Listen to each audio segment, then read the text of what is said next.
Welcome back, dear students and friends. We have already started with chapter number 3, human reproduction.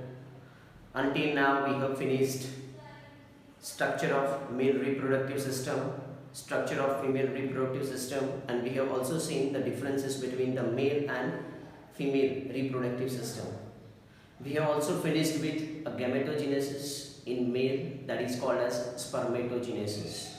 Now today we have to learn the gametogenesis in female, and that is called as oogenesis process. What it is called as oogenesis process. Okay, so this is oogenesis process. Okay, what is a oogenesis? You know the meaning of genesis. Genesis means formation. So it is a formation of mature ovum. This process is called as formation of mature ovum. This process is called as oogenesis. Genesis, formation of ovum, that is called as an oogenesis process. As we have seen in the spermatogenesis. Like spermatogenesis means a formation of a sperm. Similarly, the oogenesis means a formation of a mature ovum is considered as oogenesis process. Okay. Now you know that the spermatogenesis process in a male, it starts when a male reaches a puberty. Means he reaches a certain stage of maturity. At that time, the spermatogenesis starts. But in contrast to it, okay, if you compare this oogenesis with the spermatogenesis, this process oogenesis starts while during embryonic development. So when the baby inside the lady's womb, at that time the process starts. Okay, that means the process initiates the oogenesis process. Whereas the spermatogenesis process, it starts when a male reaches a puberty. This is the difference between a spermatogenesis and oogenesis. Okay, so when the oogenesis starts during the embryonic development. Okay, so it starts during the fetus development. Okay, similar like a spermatogenesis, the oogenesis is divided into 3 stages. There are 3 stages in the development or production of an ovum. So which are the 3 stages in a development of an ovum? The first stage, it's called as, like similarly to spermatogenesis, it's called as multiplication phase. Second one is called as growth phase. And the last one, it's called as maturation phase. So oogenesis, it occurs in 3 phases. Which are the 3 phases? First is called as a multiplication phase. Second one is called as a growth phase, and the third one is called as a maturation phase. Now let's start how the process is going to initiate. The process starts from a single cell. Okay, there is a single cell. Okay, which contains 12 number of chromosomes. In a human being, it contains 46 number of chromosomes. You can write it 12, or you can also write the 46 number of chromosomes. This cell, it's called as oogonium, or you can also call it as a female germ cell.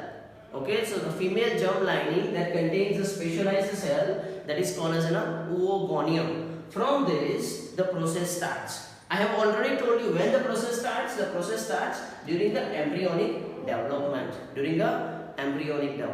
Okay, and now it enters into a first phase, that is called as a multiplication. Okay, multiplication, that means here this oogonium, it multiply rapidly by a process called as mitosis. Here they continue to divide, and many oogonia are going to form. There are lots of oogonia, they are going to be formed. Okay, because here continuous multiplication occurs. So thus the oogonia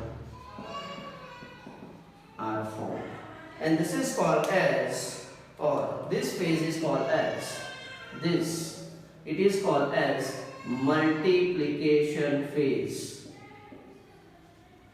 What it is called as? Multiplication phase. The oogonium, they rapidly multiply, okay, and that leads to this. When it occurs, the process, it occurs during fetal development. Okay, so you can also say it occurred during a fetus development, means when the baby is inside the womb, at that time the process starts. Okay, now I will take any one oogonia from it, like say for an example I will consider this. Okay, now it increases in the size, it becomes a rich in DNA content, RNA and the nucleolus, they get more concentrated, and this phase is called as a growth phase. Okay, it's called as a growth phase. Okay, and the cell which is going to be formed, this is called as primary oocyte. What it is called as? Primary oocyte. Thus the primary oocyte is going to be formed. So we have finished the first two phases, which is called as multiplication phase, and the second one is called as a growth phase. What happens in a multiplication phase? Okay, the multiplication phase usually occurs during the fetus development or fetal development, where oogonium or the oogonia cells, they divide by a process called as mitosis. You know the meaning of mitosis? Where from one cell two daughter cells are produced and the number of chromosome in parent and daughter cell remains the same. So it continues to divide and many oogonia are going to be formed. Okay. Remember one thing, the oogonia formation that occurs during the fetus development, after birth no more oogonia are added. Whatever the number of oogonia that have been formed afterwards or after a birth, no extra or more number of oogonia are added into it. Whatever the numbers are formed, that remains as such. Okay. Now here it's a condition called as a birth. After birth, there is no formation. Okay, there is no formation. Okay, after birth, now lady reaches a certain stage, okay, of maturity. This is called as puberty. So now what happens between a birth and puberty? Okay, this process occurs before a birth, when there is a development of embryo inside the womb. When it is inside a womb, this process occurs with it. Now we will see what happens during this birth phase, between a birth and puberty. Okay, so after a birth, no more oogonia are added. Okay, the oogonia are not added after a birth. Okay, and now the growth phase starts and the primary oocyte develops. Okay, so now we have to see how the process is going to occur. This primary oocyte that enters into a first meiotic division,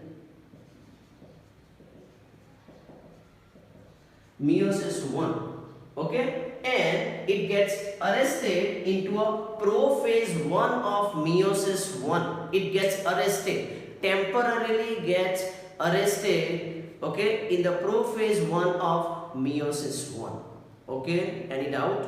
During this phase, that primary oocyte which is going to be formed, that enters into a meiosis 1 or prophase 1 of meiosis 1, and now further division, they gets arrested. Okay, so now what happens next? See, now I am showing over here what happens to this primary oocyte.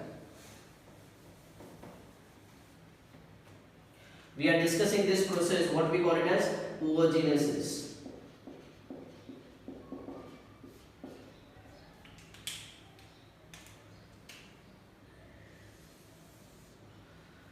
So now what we have? We have primary oocyte.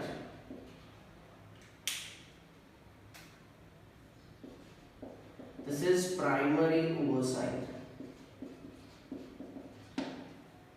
Okay.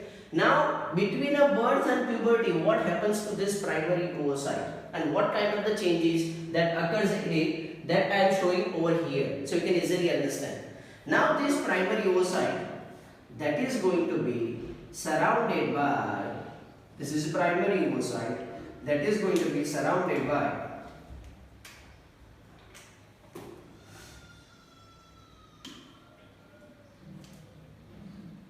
a layer of granulosa cell.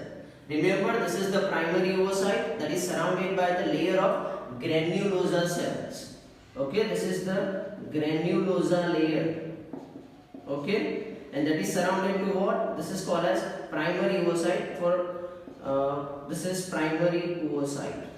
You can also write like this, primary oocyte. Okay, so the layer which is surrounding to it, that is called as primary follicles. What it is called as? Primary follicles. Okay, so what development or what kind of changes that takes place into a primary oocyte? I again repeat, we have this, I have just shown this primary oocyte over here. Okay, this primary oocyte, surrounding to this primary oocyte, there is a development of granulosa layer. There is a development of a granulosa layer. Okay, this granulosa layer which is surrounded to a primary oocyte, this is called as primary follicles. Between birth and puberty, many primary follicles which are going to be formed, these are the primary follicles which are going to be formed, many of the primary follicle, it gets ruptured, and at the puberty, when it reaches a puberty, how many gets left? Only 60,000 to 80,000 primary follicles are present in each ovary. This much number of primary follicles that remain in each ovary. Okay, though the lots of oogonia or the thousands of oogonia or millions of oogonia have been formed, but at the maturity only 60,000 to 80,000 of these follicles that remains in each ovary. Okay, now what happens? This layer which has been developed, next stage, what happens? This is the primary oocyte. Okay, this is a primary oocyte that is surrounded by a layer, what we call it as primary follicles. Okay, only how many left? That is 60,000 to 80,000 primary follicles left in each ovary. The remaining, they get ruptured. Now this primary follicle, that is becoming a thick, more layer of granulosa are added, more layers. There are addition of more layers of granulosa on it. Okay, and thus it becomes secondary follicle. Okay, and the inner one is, this one is called as a primary oocyte. So now what is the condition? The primary oocyte is surrounded by a secondary follicle by addition of more number of cells. Okay, now what happens? The next stage which is going to be start, and that in that, this is primary oocyte, and that is surrounded by again a more layer, and so that's why the secondary follicle now gets converted to a tertiary follicles. It gets converted to a tertiary follicles, and this is the primary oocyte which remains itself. Okay, in a tertiary follicle there is a presence of a fluid filled cavity that is present in the tertiary follicle. This is the characteristic. A fluid filled cavity you can find it in a tertiary follicle. This fluid filled cavity, what you can find, it's called as antrum. It's called as an antrum. Okay, I again repeat, during the changes which takes place in the growth phase, the primary oocyte that is surrounded by the layer of granulosa, and this layer is called as primary follicle. Again, more addition of a layer of follicles, okay, or granulosa cells, and it becomes a secondary follicles. Secondary follicles now converts to a tertiary follicles. It converts to a tertiary follicles. Okay, clear? Apart from that, what happens? Apart from addition of a granulosa layer over here, okay, there is also addition of a, you can say a layer, what we call it as theca.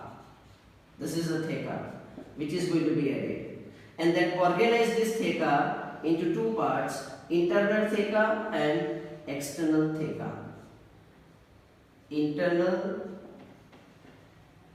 and external theca. The layers, what is a theca? Theca is just the addition of a layer, okay, that takes place. When it reaches a tertiary follicle, the meiotic process which is arrested, they gets completed, and what forms? Here two unequal cells are formed, unequal. It's a meiosis, so half number of chromosome. So two unequal, so one cell becomes a large and the another cell becomes a small. The large cell which is going to be formed, this is called as secondary oocyte. What it is called as secondary oocyte. And the smaller cell which is going to be formed, this is called as first polar body.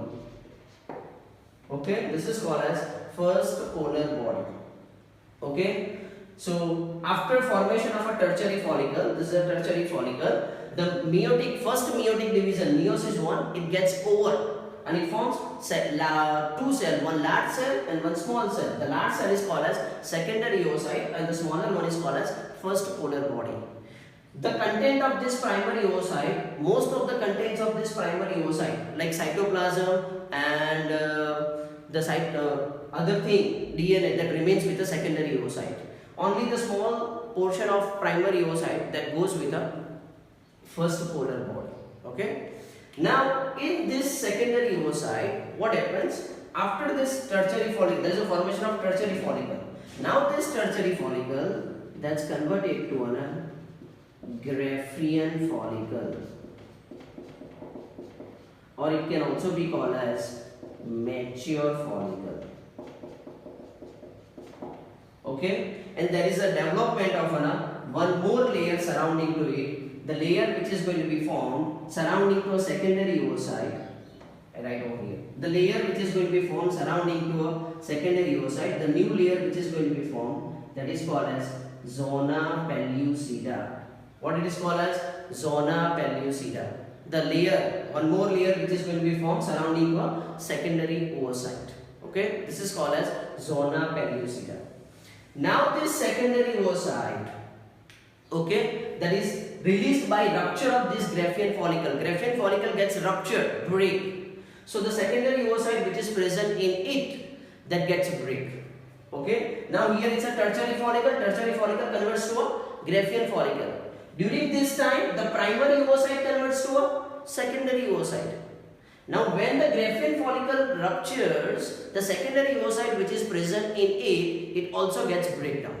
Okay, and that leads to a liberation of a secondary oocyte. This process, a liberation process, is called as ovulation. What's called as ovulation? I write over here. The process of release of this secondary oocyte, that is called as ovulation.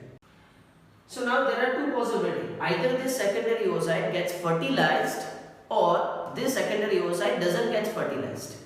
If it gets fertilized, means a fusion of that secondary oocyte and the sperm takes place, then the second meiosis process, meiosis 2, that's a second stage in a meiosis that occurs. If doesn't get fertilized, then all this content, they are going to be removed into a menstrual fluid. Okay, so this is secondary oocyte. If it gets fertilized, then it leads to a formation of one more cell, okay, that contains another small cell. Okay, the big cell which is going to be produced, that's called as ovum. The other one is called as second polar body. Okay, and thus the process is going to occur. Okay, so that's about a process called as oogenesis. I again repeat how the process is going to occur. The oogenesis process means a process of formation of an ovum or egg cell. This is called as oogenesis. Okay, when it occurs, the process occurs during, or it starts, okay, and more specifically say it starts during the embryonic development. It occurs in how many stages? 3. Multiplication phase, growth phase, and this phase is called as a maturation phase. Alright, this is called as maturation phase.